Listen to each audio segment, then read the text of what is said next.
We dismiss history at our peril. Liberty Nation Radio with Mark Angelides. Hello and welcome to Liberty Nation Radio, heard coast to coast on the Radio America Network from our flagship station in the nation's capital, WWRC in Washington, D.C. I'm your host, Mark Angelides.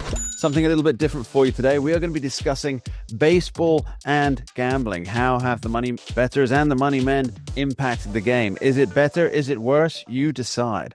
Our fantastic panel today has the facts and the fury.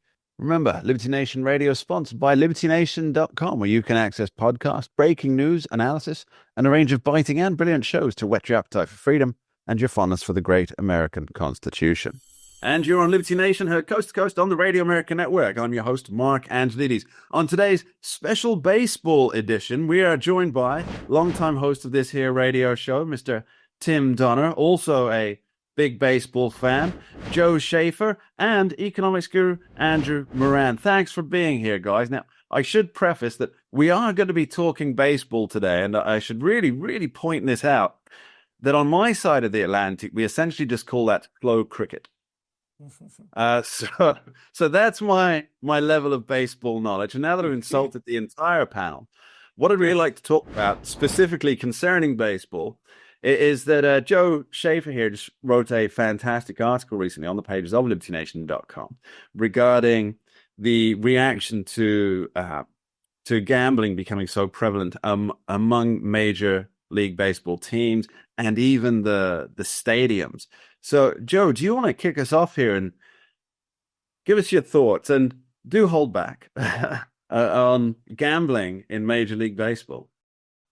So, I've been a fan of baseball for a long time. I actually got away from the game for almost 20 years. I just stopped cheering for it, came back to it.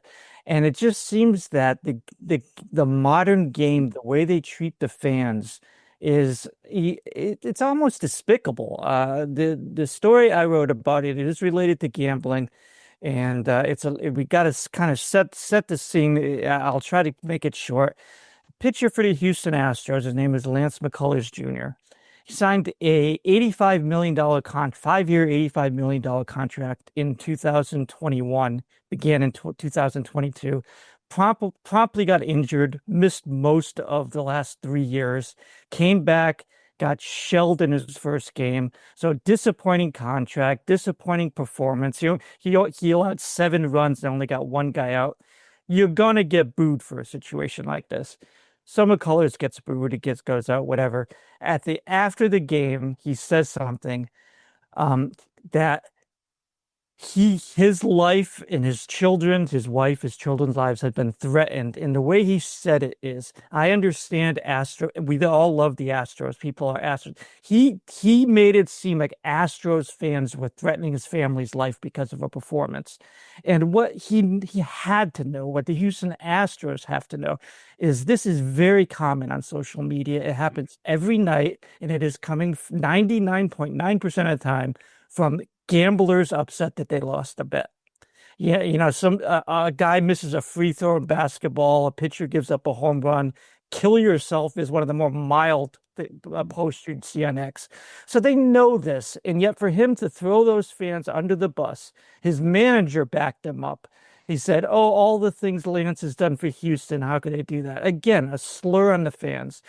The media didn't question him at all over it. It's common that baseball in professional sports is so in bed with professional gambling now. These teams have official sportsbook sponsors. The Houston Astros, BetMGM. They say, sign up with MGM, make a bet on the game. You can throw the first pitch at an Astros game. So they want the Astros fans to go to the game. They want them to bet, but they don't want them to get upset at the players when they lose their bet. And my point in the article is that this is exploitative. This is exploitative of the fans who care about the game. Baseball had a record $12 billion in revenue last year, and they're getting it from toxic means. When you're encouraging gambling so you can afford Lance McCullers' $85 million salary, and then Lance McCullers turns around and points a fan at Astros fans who cheer for the team when he has to know that it's gamblers who make these wild, crazy threats. And that happened May 10th, I believe was the date. June 2nd, it came out what we all knew. What I mean, it was without a doubt.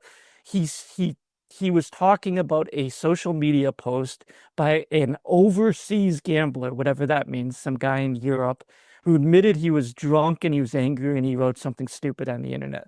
So, Lance Nobody's McCullers ever done that, right? Yeah, yeah, and he throws the whole fan base under. It just seems to me that you're not allowed to criticize the $85 million baseball player anymore. This is very aristocrats and peasant stuff to me. This is like yeah, we'll take your money, we'll do what we can, but you're not allowed to criticize us. It's exactly the way it came across. And I think if you're a Major League Baseball fan, you really, should you have to put up with these players treating you this way? Well, what's your take on that?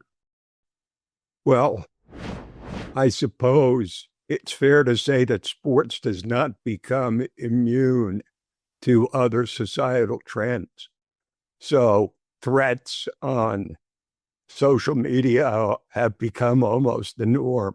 Often they're veiled threats, but sometimes they're direct. So I think Lance McCullers is just feeling the same heat that everybody else does when they say something controversial and they're told, I mean, look, you have the former director of the FBI who went on social media and showed a picture of a seashell formation that he came upon on the beach saying 8647. So you've got a sort of a culture of lawlessness going on, and sports certainly isn't immune from that. But I find the incredible thing about this relationship between Major League Baseball and gamblers, and by the way, it's not limited to baseball, NBA, NFL, but the MLB is particularly pronounced with their open alliance with gamblers. I mean, at National Park in Washington, you can go in, and it's like going to the racetrack.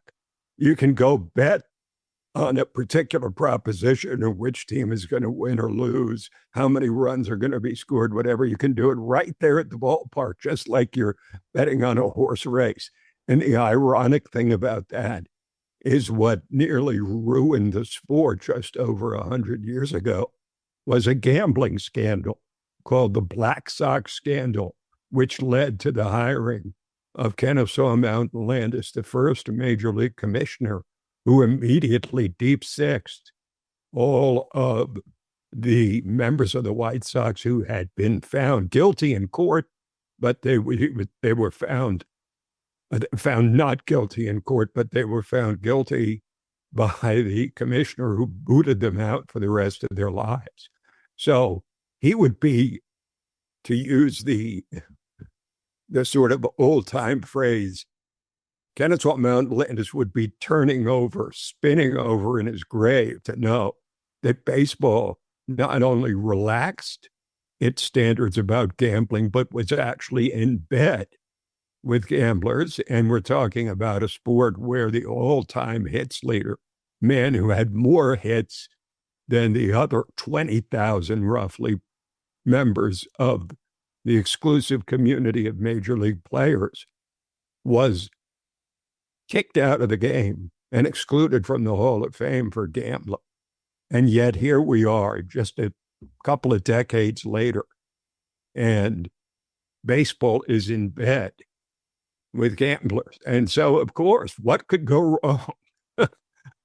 And a lot of it has gone wrong, and we've even seen some players suspended for betting on baseball, which they're strictly prohibited from doing. That's the first thing, that when the commissioner visits all the spring training camps of all the teams in Florida before the season begins, the first thing that they traditionally have been told is you may not, under any circumstances, gamble on baseball, and you cannot be involved with gamblers. And yet now the teams themselves are sponsored by gambling outfits. And for example, in the New York Mets broadcast, which I watch frequently, in the fifth inning, they come on with, here's the current odds, and here's what the odds are for this particular parlay.